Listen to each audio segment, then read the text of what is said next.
অবস্থা সবার। রনি ভাই আবার নতুন করে একটা বিজনেস দিতেছে, জালমুড়ি ব্যবসা করে। তো রনি ভাই আপনি কিছু বলবেন? রানি ভাইয়া 20 টাকা দামের এক প্লেট মুড়ি বানান তো। এখানে আছে বুট, ভাই যে যে খাসবেন সবাই চলে আসবেন। এক্সট্রা বুটও ব্যবসা হয়। আর এখানে ঘুগনি, আর যে মুড়ি, মুড়ি তো আমি খাইছি, মুড়ি তো ফেরেশ আছে। হ্যাঁ মুড়ি অনেক ভালো হইছে, মুড়ি অনেক fresh। সুস্বাদু হয়েছে। এই যে সব কাস্টমার ভিড় লাগিয়ে রয়েছে। এই যে এখানে সালাদ, এই যে মুড়ির টবলাটা, এই মুড়ির টবলা। আর এখানে আবার এক্সট্রা ভাবে পুরি সিঙ্গারাও বাজে হয়। এই যে সকালবেলা আসবেন, পরোটা খেতে পারবেন।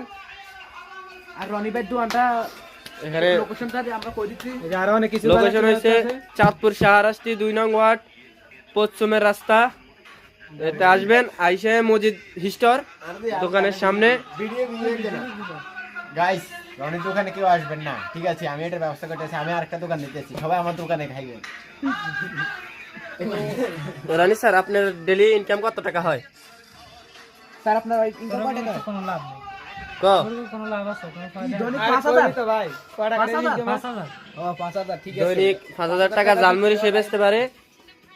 এক বল বেচা শেষ, এখন আবার আরেক বল নিয়ে আসে। এটা তো ছোটটা আনছে বেটা, এই যে ঘুগনি। ঘুগনি ঘুগনি। আর এখানে চাও আছে, রংসা দুসা। এই যে এটা হচ্ছে দুধ চা, এটা হচ্ছে রং চা। আবার এখানে স্পেশাল মানে বিড়িও বেচা হয়। এই যে 2 নাম্বার। আর তোর ক্যাশেটটা কি নিয়ে আলো যে এমনি এই যে দেখছেন।